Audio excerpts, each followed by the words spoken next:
Gentleman from Kentucky is recognized for any questions he cares to pose to the panel. I thank the chairman. Let me just point out, if we had the RAINS Act, we wouldn't need so many CRAs. And also, I think it's Congress asserting our responsibility to legislate.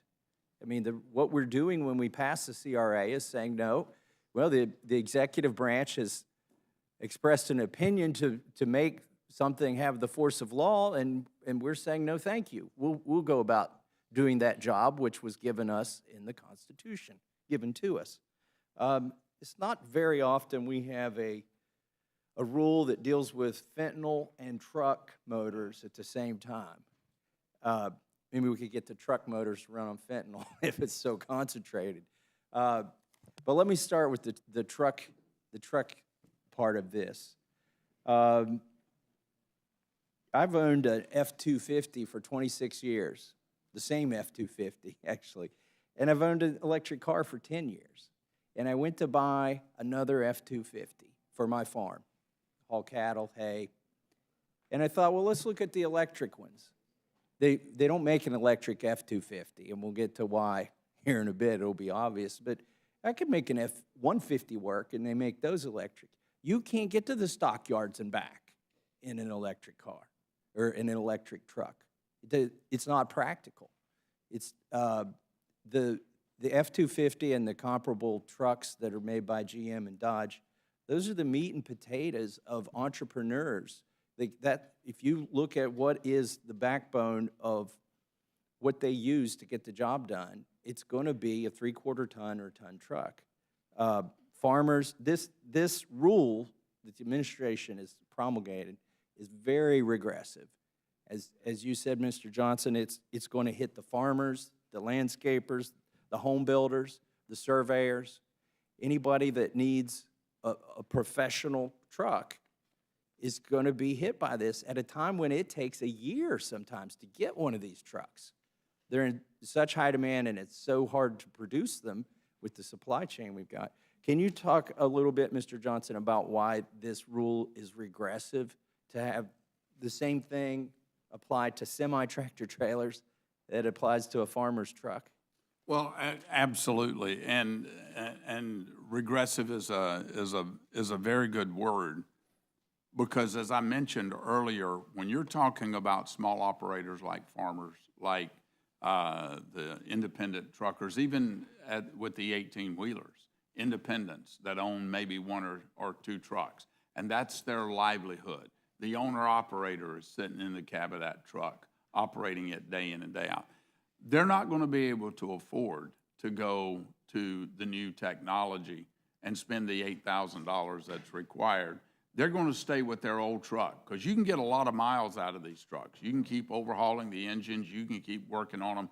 They'll go for a long time. You're going to keep the old technology on the road, but you're essentially going to continue emitting NOx from those vehicles because the technology to do what the EPA is suggesting is not even there. It's very similar to what they're trying to do with carbon sequestration. I'm not against carbon sequestration, but it hasn't been adequately demonstrated yet. And when you talk to companies that have to put carbon sequestration on their power generation plants or on their manufacturing plants by 2032, 2035, by 2040, if you don't have it, you can't operate. Those kinds of things. You're not going to accomplish ultimately what you're setting out to accomplish. And I think you made a great point just now and earlier about unintended consequences.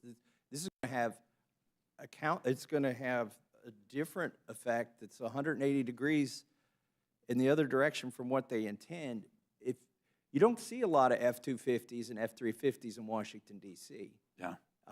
You might see somebody come from Virginia here to remodel a bathroom, okay, but or you might see the Capitol architect have them.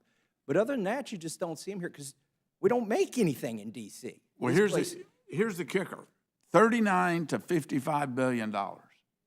When that 18-wheel truck driver spends $8,000 and buys a new truck to do that, who do you think he's going to pass off that increase in cost to?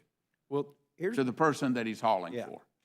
so it's going to hit the 18-wheelers and the independent owner-operators, which Mr. Pallone said there was nobody, did you say, I don't want to put words in your mouth, you said the industry's not opposed to this, Mr. Pallone? Well, what I said is, generally speaking, we didn't get much opposition from the industry. I mean, in fact, the matter is that the industry usually brings a lawsuit, and they didn't do it in this case, not that that's an only indicator.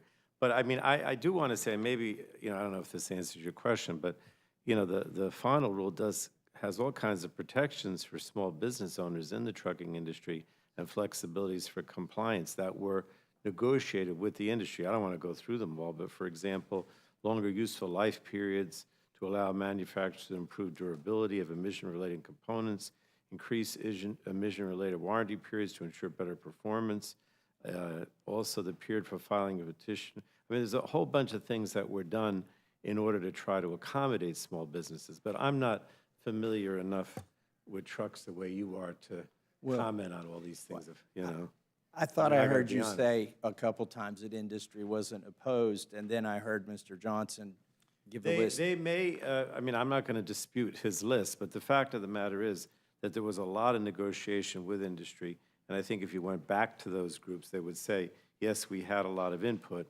but maybe they Let still me ask don't like Mr. it. Johnson to rebut that. Can you give us a list Yes. of the Yeah, industry? what I said, Mr. Massie, was that there have been significant groups that are supporting SJ Res 11, which is the CRA, to reverse this rule.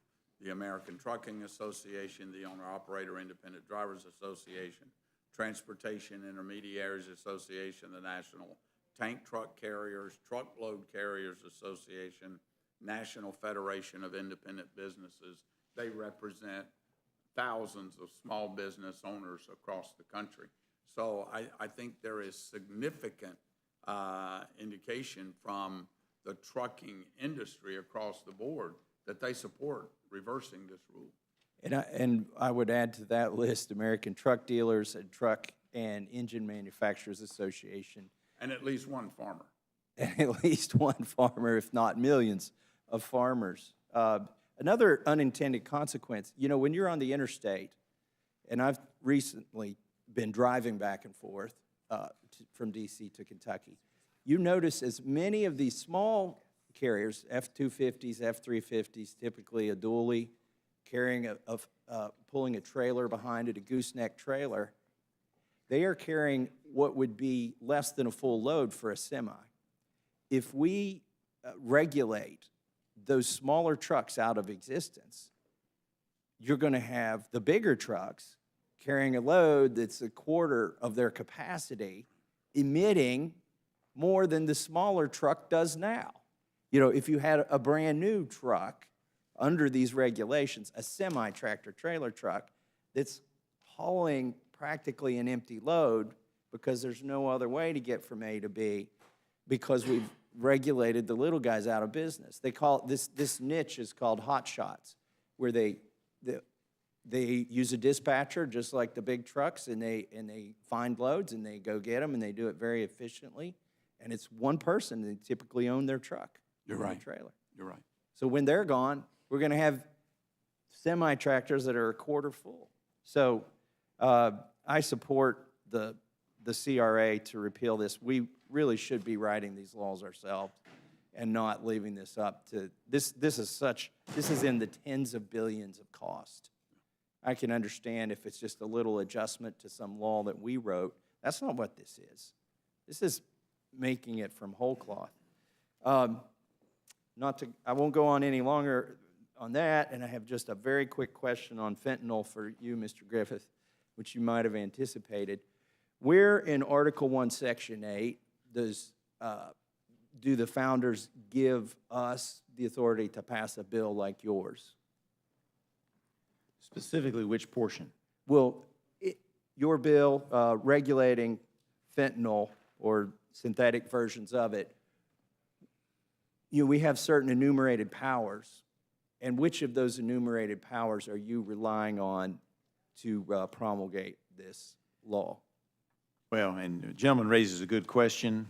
That's not the purview of the bill. You raise a good question, but we'd have to throw out a lot of laws if we don't have authority to do this one. You're probably right, but I'm not here to fight that battle today, just like I'm not here to fight the battle of mandatory minimums today. Okay, that's all I wanted to hear, and appreciate now that I've heard I was right, I will yield back. Gentlelady from New Mexico is recognized.